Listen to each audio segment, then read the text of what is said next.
चलिए शुरू करते हैं। पहला चैप्टर इतिहास का, यूरोप में राष्ट्रवाद। इसका पहला ऑब्जेक्टिव क्वेश्चन देखते हैं। इसमें सारे के सारे इस चैप्टर से बनने वाले जितने भी ऑब्जेक्टिव है उन सारे ऑब्जेक्टिव को हम लोग कवर करेंगे, ठीक है, जो इंपॉर्टेंट होंगे। इसमें से पहला क्वेश्चन बनता है हमारा कि इटली तथा जर्मनी वर्तमान में किस महादेश के अंतर्गत आता है? तो सही आंसर होगा यूरोप के अंदर।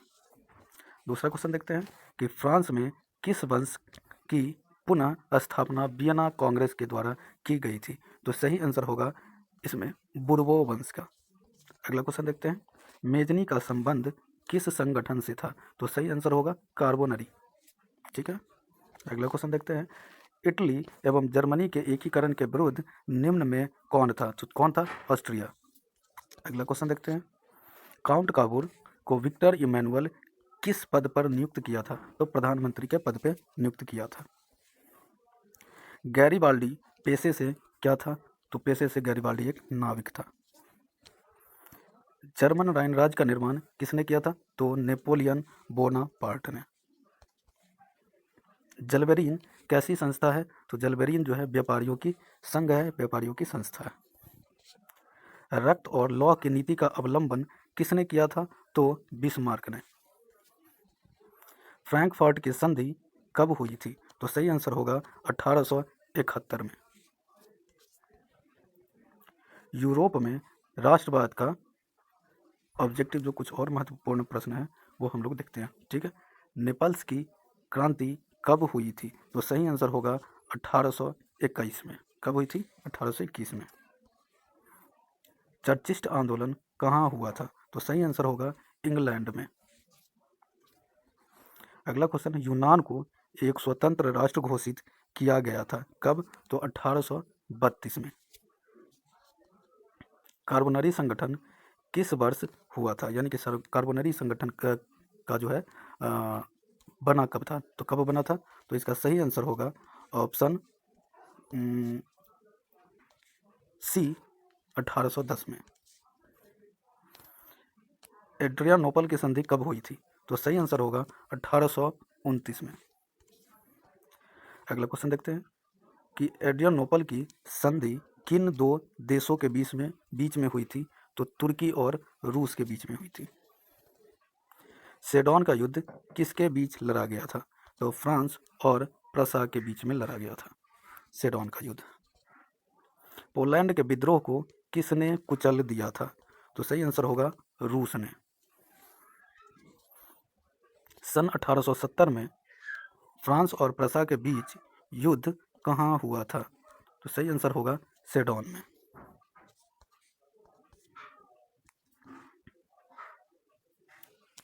यूरोप वासियों के लिए किस देश का साहित्य एवं ज्ञान विज्ञान प्रेरणा स्रोत रहा है? तो यूनान का। युवा इटली संस्था का विकास किया था किसने किया था? तो युवा इटली यानी कि यंग इटली, तो कौन किया था? मेजनी ने। बिस्मार्क निम्न में से क्या था? तो एक बढ़िया सा कूटनीतिज्ञ हुआ करता था। सार्डेनिया पीडमाउंट का शासक कौन था? तो विक्टर इमैनुअल। यूनानी स्वतंत्रता आंदोलन के दौरान कौन ब्रिटिश कवि शहीद हुए थे? तो लॉर्ड बायरन, ठीक है। जालबेरिन की स्थापना किस राज्य ने की थी? तो सही आंसर होगा प्रसा ने। हंगरी की भाषा क्या थी? तो सही आंसर होगा मैग्यार, ऑप्शन बी। यूनान के स्वतंत्रता संग्राम में किसकी पराजय हुई थी? तो सही आंसर होगा तुर्की की।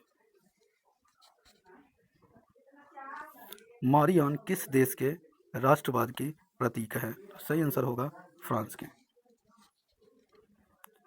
यूरोपीय सभ्यता का पालना किसे कहा जाता है?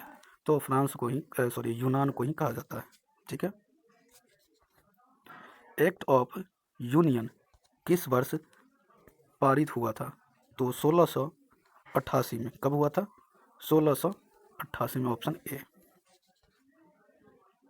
1789 की फ्रांस क्रांति के समय वहाँ किस राजवंश का शासन था? तो सही आंसर होगा ऑप्शन सी, बुर्बो वंश का।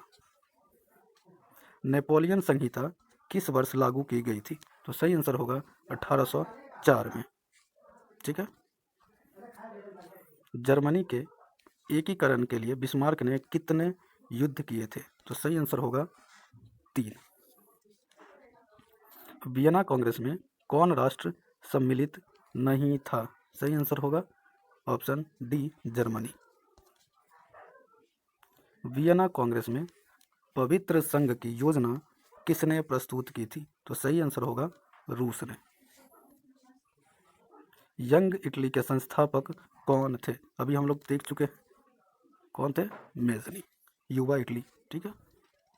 फ्रांस के किस राजा ने कहा था अंग्रेजी राजा के भांति शासन करने की अपेक्षा लकड़ी काटना अधिक पसंद करूंगा? तो किसने कहा था? चार्ल्स दसम ने कहा था।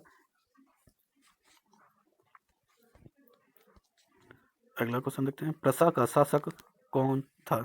तो सही आंसर होगा प्रसा का शासक विलियम प्रथम। कौन था? विलियम प्रथम। यूरोप का मरीज किसे कहा जाता है? तो तुर्की को। अगला क्वेश्चन देखते हैं, नेपोलियन ने जर्मनी में किस संघ की स्थापना की थी? तो जर्मनी में जो है राइन संघ की स्थापना की है। ठीक है। क्वेश्चन घुमाकर भी पूछ सकते हैं, किस संधि द्वारा स्वतंत्र यूनान राष्ट्र की स्थापना हुई? तो एड्रियानोपल की संधि। ठीक है। यंग यूरोप की स्थापना किसने की थी? ठीक है।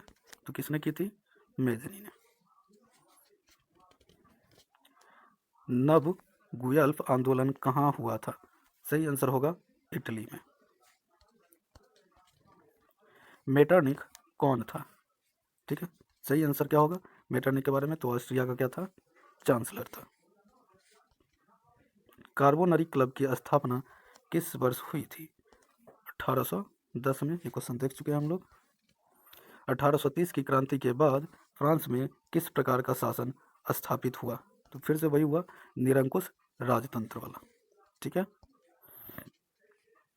लाल कुर्ती नामक संगठन की स्थापना किसने किया था? तो सही आंसर होगा किसने? तो गैरीबाल्डी ने। ठीक है। राष्ट्रवाद की अवधारणा का जन्म किस घटना से माना जाता है? तो किससे माना जाता है? तो पुनर्जागरण से। रक्त और लौह की नीति किसने अपनाई थी? किसने अपनाई थी? बिस्मार्क ने। किस युद्ध के बाद जर्मनी का एकीकरण पूरा हो गया? तो लास्ट कौन सा युद्ध था? सेडान का। किस संधि द्वारा जर्मनी का एकीकरण पूरा हुआ? तो फ्रैंकफर्ट की संधि द्वारा। कौन सा? डी। जर्मनी एवं इटली के एकीकरण के समय फ्रांस का शासक कौन था? तो नेपोलियन III। ध्यान रखेंगे, नेपोलियन III।